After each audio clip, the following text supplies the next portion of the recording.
عليكم، ازيكم؟ عاملين ايه؟ يا رب جميعا تكونوا بخير وتكونوا كلكم في احسن حال ان شاء الله. النهارده كده فيديو جديد، وحبيت اوريكم المشتريات اللي انا جبتها اول الشهر، وفي نفس الوقت اشجعكم لو انتوا عايزين تعرفوا اماكن بتبيع الحاجه ارخص، وفي نفس الوقت برضو نغير الروتين شويه عن المطبخ وكمان روتين الشقه. بصوا، اول حاجه جبتها وهي ايه؟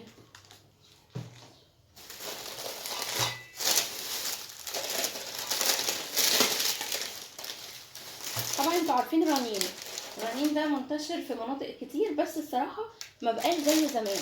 يعني الاول زمان كان في حاجات كتير، وفي نفس الوقت بينزل حاجات جديدة وحاجات ارخص. لكن حاليا انا يعني لما روحت اخر مرة، يعني حسيت ان الحاجات اللي فيه مش منتشرة قوي، وكمان مش جديدة، والاسعار مش قوي. بص، جبت دول كانوا كام؟ 21 3 فرش. دول بقى متعدد الاستخدام، يعني ممكن تستخدميهم مثلا النعمة دي في حوض التويلت، الاماكن الرفيعة ما تعرفيش توصلي لها. ودي برضو للبوتاجاز وعيون البوتاجاز من جوه، برضو الفرشة صغيرة تقدر ان هي توصل لها. فالتلاتة مع بعض كانوا ب21 جنيه. يعني هو سعرهم حلو، وفي نفس الوقت هتحتاجيهم. برضو هم ألمونيا وليهم استخدامهم، بس برضو يعني انا ما جربتش الشيف كوك دي قبل كده، فده اول تجربة ليها. في ألمونيا احلى من شيف كوك كتير. زي ايه؟ هكتب لكم في التعليقات، انا ناسيها دلوقتي الصراحة. بصوا، ده 3 مقاسات. ده المقاس الاولاني، مقاس كام؟ مش كاتبين لي، بس هو دي 3 مقاسات.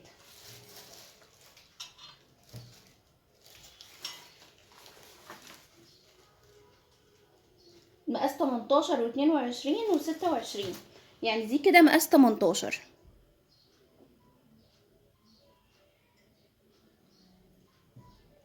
ودي التانية مقاس 20.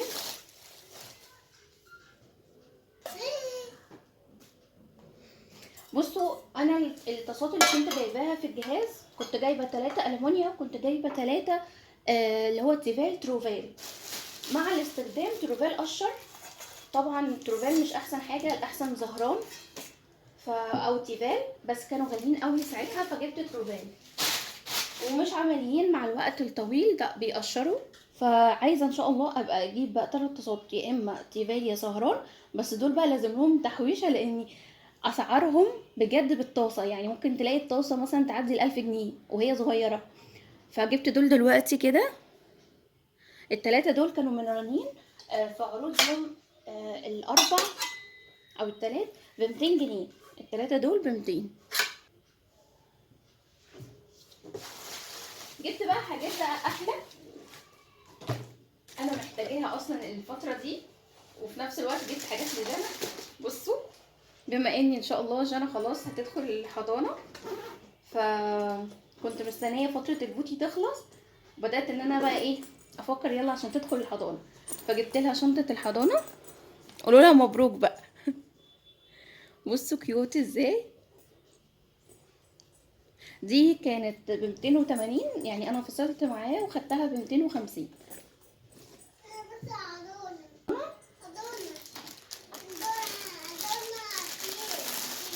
ايوه شاطره. بصوا، ده لانش بوكس. اي حاجه هتجيبوها تكون بلاستيك لازم تجيبوها B5. B5 ده يعني بيستخدم معاكي، ممكن يدخل الميكرويف، تستخدميها في اكلات السخنه، تستحمل، يعني بتبقى نظيفه. بصوا من جوه.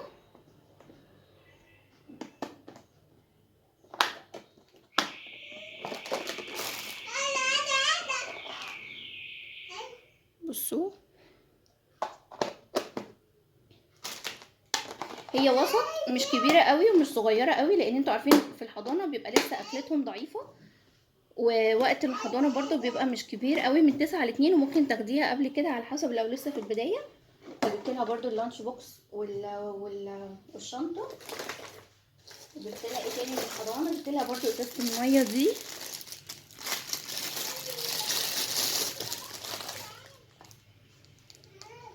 ب30. صغنونه كده، يعني هي اصغر من المعروضه قدامكم في الكاميرا، لا هي اصغر. شكلها كيوت قوي. برضو بتستحمل المية السخنة. فانا طبعا مش هحط لها فيها مشروبات سخنة، فهي هتبقى بس للمية، وهجيب لها واحدة تانية للعصاير. برضو حلوة قوي، وعجبتني ان هي صغنونة كده عشان تدخل في الشنطة. دي حاجات جنى. بصوا، بصوا الفراولة. دول برضو 3 شرابات كده جبتهم لها. التلاتة دول ب20. برضو ايه كتغيير كده للحضانة، كل يوم هما نازلين، لو في ايام نازلة بيها بكاوتش وكده، يعني مع الشرابات التانية هي كانت محتاجة شرابات. دي بقى حاجات اقطان كده ليها عشان الصيف. بصوا، بصوا البطيخة. بس حاجات جونيور غالية قوي، وبيقولوا ان هي هتغلى على العيد برضو، فربنا ييسر للجميع ان شاء الله.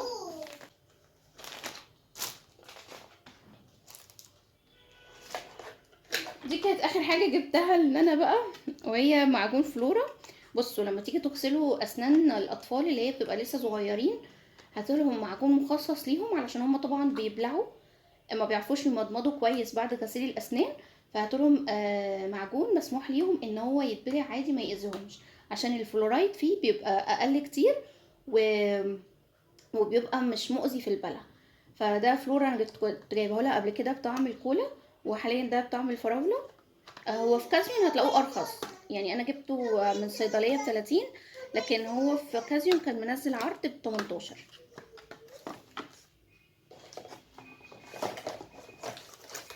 ودول برضو جبتهم لها كده علشان يعني زياده في التوك، بما اني بدأ ان شعرها يطلع شويه، انتوا عارفين كان شعرها ضعيف قوي، فبدأت ان انا بقى اعمل لها تسريحات بسيطه كده بتوك صغيره. جبت لها دول ب30، فيها توك شعر وفيها بنس، فحلو قوي.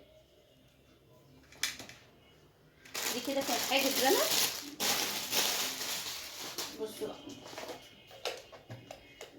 جبت دول 12 كب كيك، اللي هي السيليكون، اللي تحط فيها بقى عجينة الكيكة وتدخليها الفرن. برضو يعني بيبقى حلوة في ايه، ان انتي برضو ممكن تحطيها في اللانش بوكس لأطفالك، وممكن برضو ياكلوها في البيت، حاجة صحية لو هتعملها لهم برضو. فجبت دي كنت محتاجاها. ال 12 دول جبتهم ب40 من جاليري مريم اللي في امبابة، لو تعرفوها. محل حلو قوي، في حاجات ترندي كتير. جاليري مريم هتلاقوه جنب كنتاكي. بصوا جبت منها ايه تاني. جبت منها فرشة الازايز دي ب10. دي برضه عشان تغسلي بيها الازايز اي حاجة ما تعرفيش توصلي لها. دي معاكي حلوه قوي، وكمان ان هي سيليكون. ما تجيبوش التانية اللي هي الفرشة القديمة اللي اللي العصاية بتاعتها سوستة، لان بتتكسر في الاستخدام. لكن دي احلى ان هي سيليكون، والخامة بتاعتها اتقل شوية. دي جبتها ب10.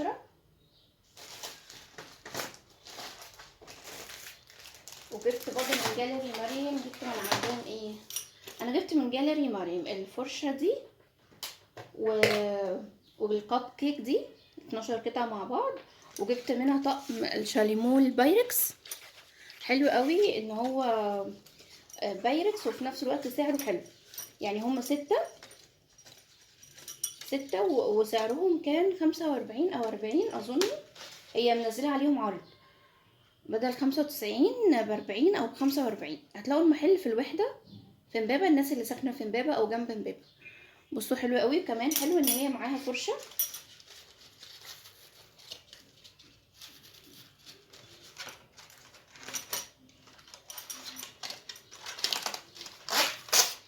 بصوا معاها فرشة علشان تغسلي الشاليمو كويس.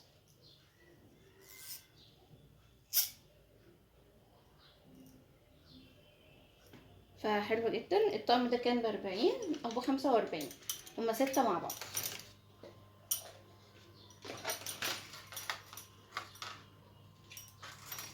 انا دفعت 100، يعني انا في الكب كيك والفرشة والطقم الشاليمو دفعت 100. وجبت الدورق ده برضو. الدورق ده ممكن يعني بنحتاجه قوي في الاكل، وفي نفس الوقت هو معمول له مقياس، علشان لو انت محتاجة يعني مثلا تعملي حاجات في الاكل بمقاس معين او كمية معينة. فهي هنا برضو مترقة، وسعره حلو قوي. سعره 30، ماركة لمسة. برضو حلو قوي في البلاستيك. بصوا جبت برضو البخاخه الجزره دي. حلوه قوي ان هي شكلها جزره كده، وفي نفس الوقت اول مره اشوفها. ب30 برضو حلوه قوي انك تستخدميها في البيت بقى، تحطي فيها ميه وبايركس، بايركس ايه، ميه وبريكس، تلمعي بيها. حلوه قوي استخدامها كمان، ناعم حلو. وممكن كمان تحطي فيها ميه ومعطر فريدة المركز، ويبقى معاكي معطر في البيت برضو تحفه. نشرب ايه؟ حبه من النسكافيه علشان بريد.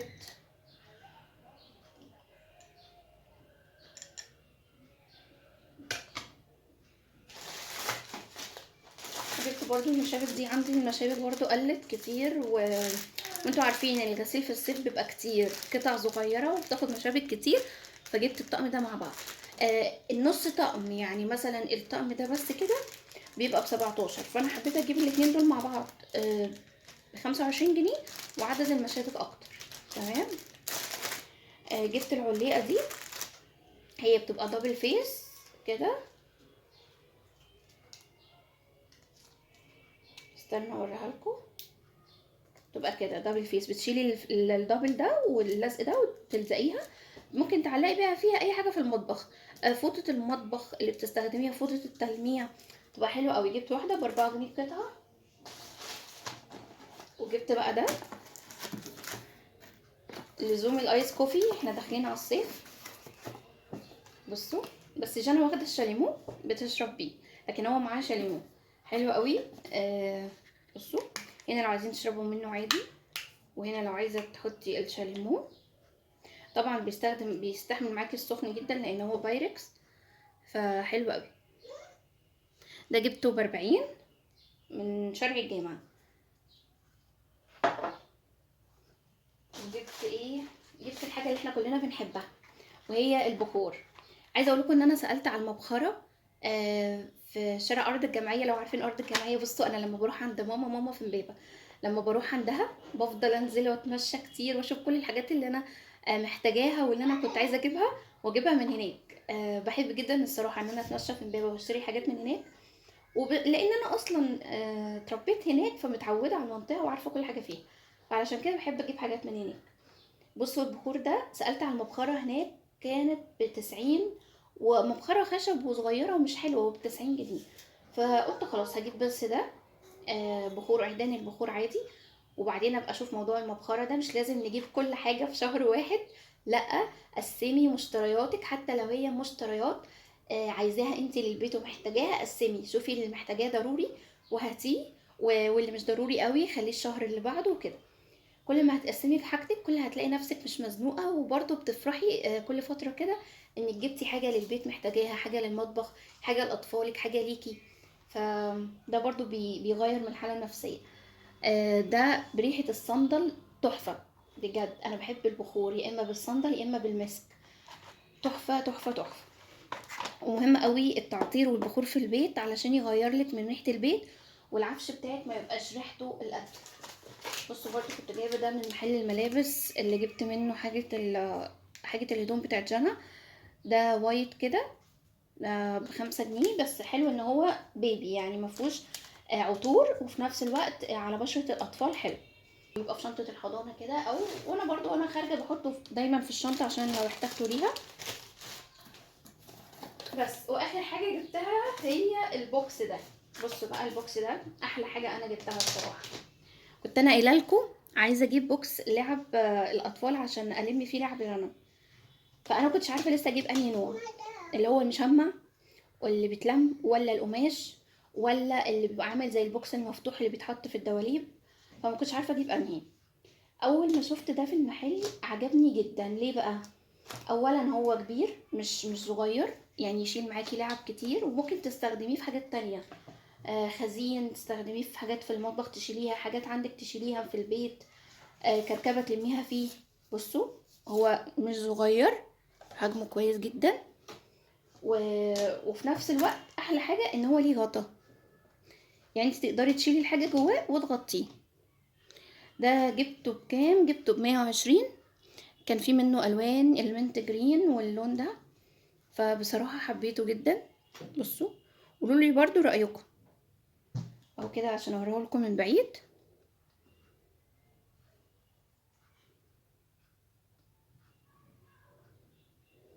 قولوا لي رايكم، بس انا ان شاء الله حاسه ان انتوا هتقولوا لي حلو. بصوا عامل ازاي، تحفه. بصوا ب 120. وممكن ابقى احتاج بعد كده واحد تاني، هشوف. بس انا هلم فيه لعب جنى بقى الايام الجايه ان شاء الله. عندي عايزه اقول لكم الشقه بعد البوتي شايله كل السجاد، والشقه محتاجه تنظيفه من الداخل، يعني من تحت السراير ومن كل حاجه. فان شاء الله الفيديوهات الايام الجايه هتكون مشجعه جدا. وعايزه اشكركم جدا جدا على التشجيع اللي انتوا شجعتوني فيه الفيديوهات اللي فات. كومنتاتكم الحلوه قوي واشتراككم في القناه. ربنا يخليكم ليا، وهعمل لكم فيديوهات دايما تعجبكم. ان شاء الله اعمل لكم فيديو قريب اليومين دول حلو قوي للمصروف وتقسيمه المصروف. وما تنسيش قبل ما تخرجي من الفيديو تشتركي وتفعلي زر الجرس عشان يوصلك كل فيديو جديد. شكرا ليكم وشكرا للمتابعه. باي باي.